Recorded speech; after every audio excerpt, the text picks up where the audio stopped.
10 ans. Ça fait 10 ans et même bientôt 11 que l'homme a inventé le smartphone tel qu'on le connaît. Pour la nouvelle génération, ça a toujours existé, on a grandi avec et pourtant vous n'avez jamais connu le smartphone. Vous ne l'avez jamais connu car le smartphone n'a jamais vraiment existé et j'ai en ma possession le premier vrai smartphone. Par premier vrai smartphone, j'entends le premier téléphone vraiment intelligent. Et par vraiment intelligent, j'entends évidemment doté d'une intelligence artificielle. L'intelligence artificielle, vous l'utilisez déjà sans forcément le savoir, mais ce que le Honor View 10 a de vraiment particulier, c'est qu'il a un processeur dédié à l'IA. L'IA, c'est l'intelligence artificielle. L'intelligence artificielle, c'est un ensemble d'algorithmes qui permettent à une machine ou un logiciel d'analyser et de s'adapter à une situation à partir de ces données. Vous avez déjà certainement entendu parler de Deep Blue qui le 11 mai 1997 a battu le champion du monde d'échecs. Si on entend beaucoup parler d'intelligence artificielle ces derniers temps, ce n'est pas pour autant que c'est quelque chose de nouveau. Les bases de l'IA ont en fait été posées en 1940 par Alan Turing. Entre 1942 et 1943, l'IA créée par Turing a permis de décrypter les messages des Allemands, aidant fortement les Alliés à mettre fin à la guerre. Je vous invite à regarder le film à ce sujet. Quand on parle d'IA, on fait donc référence à un programme capable d'analyse, de décision et d'apprentissage. Si l'IA connaît une accélération ces dernières années, c'est grâce au deep learning. Le deep learning permet à un programme d'apprendre à se représenter le monde grâce à un réseau de neurones virtuels effectuant chacun des calculs. Il s'éduque plus qu'il ne se programme. Pour qu'il apprenne à reconnaître un chat, on lui montre des millions d'images de chats étiquetées comme telles. Une fois entraîné, il sera capable de reconnaître un chat dans une image quand il en voit un. C'est l'ensemble de ces couches d'informations qui rend l'apprentissage profond, deep. C'est la raison pour laquelle l'IA connaît un pic de progression. Les géants du net possèdent une base de données exponentielle et ces données nourrissent l'IA. Sans vous en rendre compte, vous utilisez déjà de l'intelligence artificielle. Ok Google, qui est Léo Duff? Excusez-moi, je n'ai pas compris. Mais si vous possédez le Honor View 10, vous utilisez mieux l'intelligence artificielle que les autres. Bonjour Alexis. Bonjour. Tu es marketing manager chez Honor France. C'est ça. Déjà félicitations. Je suis venu te voir aujourd'hui parce que le Honor View 10 que j'ai là est équipé d'un NPU, un processeur neuronal. Donc c'est en gros une partie du processeur qui est réservée à l'IA. Pourquoi avoir réservé cette partie du processeur à l'intelligence artificielle? Alors le fait de réserver une partie du processeur à l'intelligence artificielle, ça va te permettre de faire du traitement intelligence artificielle plus rapidement derrière. Ça va améliorer les performances du traitement intelligence artificielle. Je te donne 3 exemples de comment faire de l'intelligence artificielle aujourd'hui. Aujourd'hui, on peut faire de l'intelligence artificielle en utilisant le cloud. Donc tu vas faire une action, les données seront envoyées sur internet, sur un serveur. Le serveur va travailler et faire du traitement intelligence artificielle et ça va te renvoyer derrière les informations que tu cherchais. C'est ce qu'on voit le plus souvent. C'est ce qu'on voit le plus souvent avec Google par exemple. Ça c'est très bien, mais le problème c'est que ça utilise des données premièrement et deuxièmement ça prend du temps parce que tu dois envoyer sur les serveurs et retrouver l'information derrière. La deuxième façon de faire de l'IA, tu peux utiliser le processeur, un processeur classique. Donc là tu vas faire une action et tu vas demander à ton processeur de effectuer un traitement intelligence artificielle derrière. Sauf que ça va utiliser beaucoup de puissance parce que le processeur est pas forcément fait pour ça. Ça va utiliser de la puissance, ça va utiliser de la batterie également. La troisième façon, et donc c'est celle qu'on a sur ce Honor View 10, c'est le processeur NPU, c'est-à-dire qu'on a un cœur dédié à l'IA. Il est conçu pour ça, il est conçu pour apprendre, reconnaître des choses, prendre des décisions. C'est vraiment sa fonction clé. Donc quand tu vas faire une action et que tu veux du traitement IA derrière, le processeur va le faire directement, ça va être beaucoup plus rapide. Je crois qu'on avait des chiffres dans de la reconnaissance d'images par exemple. Un Galaxy Note 8 peut reconnaître 2 images par seconde. Donc quand je dis reconnaître, c'est dire ça c'est une photo de chat, une photo de chien, etc.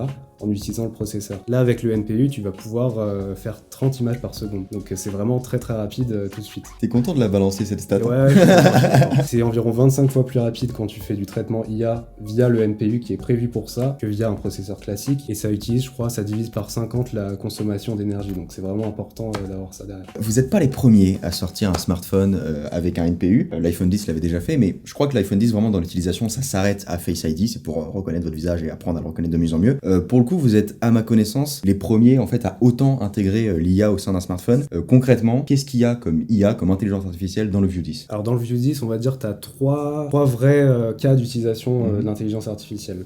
Ça va améliorer les performances dans dans certaines actions. Par exemple, au restaurant chinois, le menu est en chinois, tu comprends pas, tu vas pouvoir prendre en photo ton menu. Ça, on peut le faire avec n'importe quel smartphone et traduire derrière ton menu. Sauf que l'application va utiliser le NPU, va utiliser l'intelligence artificielle qu'on a dans le smartphone pour le faire beaucoup plus rapidement. Donc, il va tout de suite voir où est le texte, quelle langue c'est et te traduire très rapidement. Donc, ça va améliorer les performances dans la photo. Quand tu prends une photo, le smartphone va reconnaître ce que tu prends en photo. Il y a une reconnaissance de scène. Une personne, une plante, un paysage, il va le reconnaître. Ça te dit, là, c'est une photo de plante, etc. C'est pas seulement pour te dire que c'est une photo de plante, c'est surtout que lui, le smartphone, il va ensuite retravailler la photo et te faire les meilleurs réglages pour ta photo. Pendant la prise de vue? Pendant la prise de vue. Il adapte les réglages de capture Pendant et après aussi, parce qu'il peut détourer les bords, etc. Donc sur une photo de fleur, par exemple, je pense que c'est l'exemple le plus parlant. Il va voir où est la fleur, il va faire péter un peu plus les couleurs, ajouter plus de contraste derrière. Donc ça, c'est le deuxième point, améliorer vraiment les photos. Troisième point, c'est plus des choses qui se voient un peu moins. Ça va améliorer ton expérience au quotidien. Par exemple, il fait nuit, il va te proposer mettre le mode nuit, protection des yeux. Dans le cadre de reconnaissance faciale, hormis déverrouiller le smartphone, il va aussi voir que tu as les yeux ouverts, il va voir ton inclinaison de tête, donc par exemple bloquer la rotation automatique du téléphone pour que quand tu tournes ton écran, ça se tourne pas derrière. Ouais, quand t'es couché dans le lit, exactement, il va pas faire la rotation de l'écran, ça j'ai testé, c'est génial. Ouais, ça change tout. C'est un des points que je préfère. Pour résumer 3 points, ça améliore les performances dans certains cas, ça améliore les photos et ça améliore aussi l'utilisation en général, on va dire. On est vraiment au début de toutes ces fonctions, il n'y a pas encore beaucoup de nouveautés, ça va pas changer votre vie clairement. Par contre, ça réalise les tâches plus rapidement, plus précisément, et ça, au final, ça économise de l'autonomie en fait. De pas avoir envoyé dans le cloud, ce genre de choses, exactement, de le faire au sein du téléphone avec un processeur qui est dédié à ça. Quand tu m'as appelé pour me dire oui, on a intégré un processeur neuronal dans le View 10, je t'avoue que j'ai eu très peur. J'ai eu peur en fait que ce soit juste du marketing, parce qu'en fait le problème c'est que l'IA, on le voit partout, le terme d'IA il est complètement partout, les gens savent pas forcément ce que c'est, il est galvaudé dans tous les coins, et en fait je me suis rendu compte qu'il n'y a pas vraiment de killer feature dans ce View 10 qui est là pour justifier un peu la présence d'intelligence artificielle. L'intelligence artificielle va vous accompagner au quotidien, mais au final quelqu'un qui sait pas ce que c'est ne va jamais s'en rendre compte. Oui, c'est vrai. En fait, ce que les utilisateurs doivent comprendre, c'est que c'est pas parce qu'ils ne voient pas qu'il se passe quelque chose qu'il se passe rien derrière. Quand on fait de la reconnaissance d'image, on montre que c'est une photo de fleurs, que tu es en train de prendre une photo de fleurs, une photo de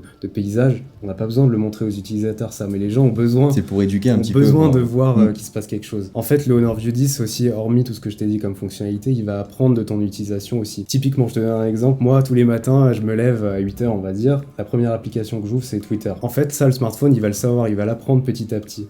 Et donc, au bout d'un moment, il va se dire « Ah tiens, il est 7h59, là, ça serait bien de précharger Twitter parce qu'il va bientôt l'ouvrir. » Au fur et à mesure, plus tu utilises ton smartphone, plus il va être rapide. C'est pas forcément un truc qu'on va voir, évidemment, mais quand tu mets tout ça bout à bout, ton smartphone devient plus performant. Et à l'inverse, pour l'autonomie aussi, s'il y a des trucs que j'utilise pas, il va le savoir, il va fermer tout ça derrière. C'est toujours des améliorations, mais tout ça c'est quand même extrêmement privé. Moi je m'intéresse de plus en plus à la confidentialité, à la vie privée. Malheureusement l'avancement de la technologie va pas toujours forcément dans ce sens.